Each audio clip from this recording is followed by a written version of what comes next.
మెదక్ జిల్లా కలెక్టర్ రాహుల్ రాజ్ దంపతులు 20 కిలోమీటర్లు సైకిల్ రైడ్ చేశారు. మెదక్ జిల్లా కలెక్టర్గా పనిచేస్తున్న రాహుల్ రాజ్ దంపతులు కలెక్టర్ క్యాంపు కార్యాలయం నుంచి రామాయంపేట వరకు 20 కిలోమీటర్ల సైకిల్పై వెళ్లారు. అనంతరం కలెక్టర్ రామాయంపేట బస్టాండ్ను ఆకస్మికంగా తనిఖీ చేశారు. రామాయంపేట బస్టాండ్లో శుభ్రతకు సంబంధించి ఆర్టీసీ డీఎంకు పలు సూచన చేశారు. అక్కడి నుంచి తిరుగు ప్రయాణంలో ఆర్టీసీ బస్సులో మెదక్ చేరుకున్నారు. ఆర్టీసీ బస్సులో ప్రయాణిస్తూ మహాలక్ష్మి పథకం గురించి మహిళలను అడిగి ఆరా తీశారు. అందరికీ నమస్కారం.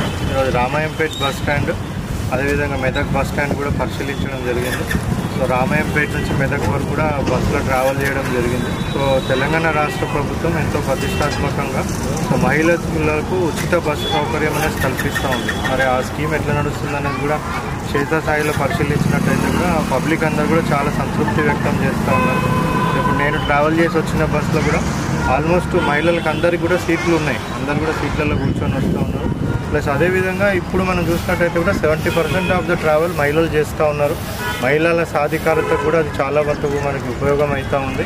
మరి దాన్ని దృష్టిలో పెట్టుకునే తెలంగాణ రాష్ట్ర ప్రభుత్వం ఎస్పెషల్లీ ఆర్టీసీ మేనేజ్మెంట్ కూడా చాలా బస్సులు మన మెదక్ డిపోలో, మన నర్సాపూర్ డిపోలో, సో మన జిల్లా వ్యాప్తంగానే రాష్ట్ర వ్యాప్తంగా కూడా చాలా బస్సెస్ పెంచడం జరిగింది. సో ఆ బస్సెస్ పెంచడమే కాకుండా మరియు ఇంకొకటి ఏంటి అనేసి అంటే మహిళా శక్తి కింద సో మహిళలకే కొన్ని బస్సులు వాళ్ళతోనే మహిళల ద్వారా బస్సులు కొనిపించేసి వాళ్ళకి మనము ఆర్టీసీకి రెంట్కి ఇచ్చినట్టయితే కూడా మహిళలకు కూడా ఉపయోగం అయ్యే విధంగా కూడా ఆ స్కీమ్ కూడా తొందరలోనే ఓవరాల్గా ఇక్కడ క్లీన్నెస్ కూడా చాలా మంచిగా ఉంది మన దగ్గర ఇక్కడ మెదక్ బస్ స్టాండ్లో కూడా. సో కూల్ డ్రింకింగ్ వాటర్ కూడా ఒక 2-3 రోజులలో ఏర్పాటు చేయడం జరుగుతుందని డిఎం గారు చెప్పింది. రామాయంపేటలో కూడా బాగుంది. ఇంకా మెరుగైన సౌకర్యాలు ఏమేమి ప్రజలకు కలిగించగలుగుతాం అవన్నీ కూడా ఈ బస్ స్టాండ్లలో ఏర్పాటు చేస్తాం. ప్లస్ ఈ Medak bus stand, Ramayampet bus stand ఇవన్నీ కూడా మోడర్నైజేషన్. సో స్థానిక ఎమ్మెల్యే గారు కూడా ప్రపోజల్స్ గవర్నమెంట్కి సబ్మిట్ చేయడం జరిగింది.